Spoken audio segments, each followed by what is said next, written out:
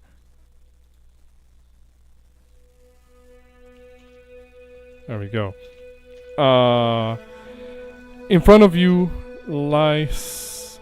take care of my horse, I don't forget embracing you truly. Milibet will bow at you, Valencia. In front of you lies a large path that is flanked on both sides by a series of large, gigantic trees, almost matching, if not surpassing, the size of the cabin, of the one that was had the cabin that was built into it, that you were just at. Some of these ones that are stretched out along the length of this road have particular, like I mentioned, sort of like signposts as well next to the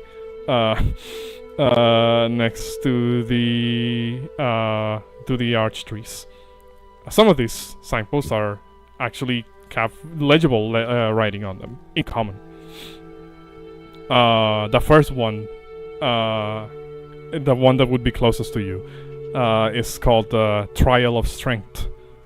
And then the one after that, Trial of Dexterity, and Trial of Constitution, Trial of Intelligence, Wisdom, and Charisma. They're all on the side of the main road that you would follow that keeps leading you towards the crack in the, in the cave wall / cave ceiling. They're not barring your pathway. You can completely ignore them should you choose.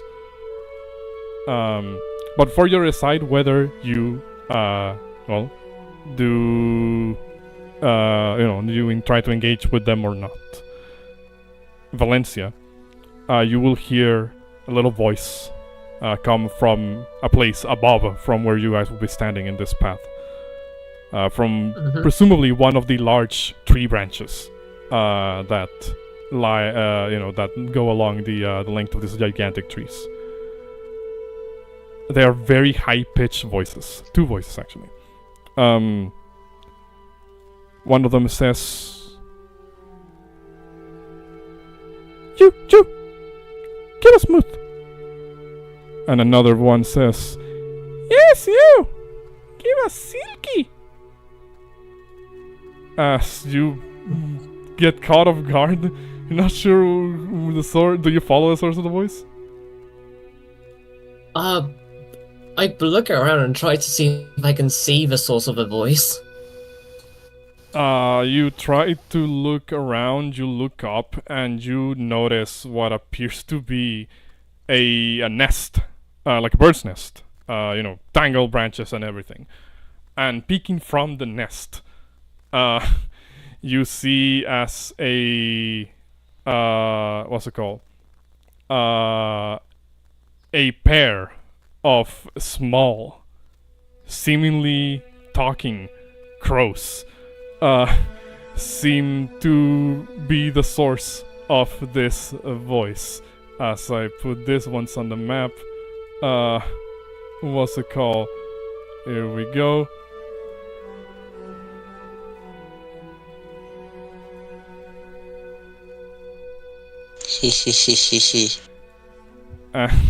I love them. What the And fuck? that's They're so we're cute. going to end the session. Yeah, cool. Burb. With Burb on screen. Uh. That's the last thing you're going to see during this session. I want to thank you all for playing. I'm going to fucking kill them. What is he? What is it? I just said I'm going to fucking kill them. No! Signis would you actually can- stop you. You can certainly try. But I want to thank you all for playing today, for being present for the first session of Dark Souls, obviously, because, you know, you guys are the players. What's it called? It certainly didn't play out how I envisioned it will play out, but that's not a bad thing. I actually really like the interactions that you all had with, with everything, really. What's it called? I want to thank everybody who watched all the way to the end of the stream for tagging along. We love sharing what we like with people who hopefully like it too. And obviously, I do hope that you guys, as players, enjoyed our first session of Dark Souls Dirge of Drangleic. Hell yeah. What's fun? And honestly, from the first time I've played a live campaign, I have something I'm happy about. Some people in the chat actually are fans of Rock, and I feel like the chat really liked everyone's. I feel like the chat liked everyone's characters. What's it called? But like at the end of the day, us streaming this is, a way for us to just kind of share what we like with people. Hopefully they get an enjoyment out of it, the same way that we get an enjoyment out of playing. At least I hope everybody's enjoying this. What's it called? I also hope, Hell yeah. Yeah. I also hope you guys enjoyed Rock and what I'm doing with him and all that, because this is the first time I'm trying a voice and all that, and I also hope you guys have enjoyed the sort of interactions I've been doing with them. Yeah, no, I mean, I'm genuinely really impressed with how you've been playing Rock so far. So yeah, just genuinely, keep it up, keep working hard. Yeah. Any notes or criticisms you guys got, or is everything alright? I think that should be safe for after session talks. Yes, after session Fair talk. For those of you who are still watching the stream, please continue watching along with the next sessions for this campaign and all the other campaigns that we upload in the channel. Share around with your friends if you think they can enjoy this. And hey, hopefully this is the start of a very fun, long-lasting campaign for the channel. Everybody say goodbye as we bid farewell to our first session of Dark Souls Dirge of Drangleic. Bye bye. Thank you for Goodbye. watching. Thank you. Bye bye. You didn't even say to like and subscribe.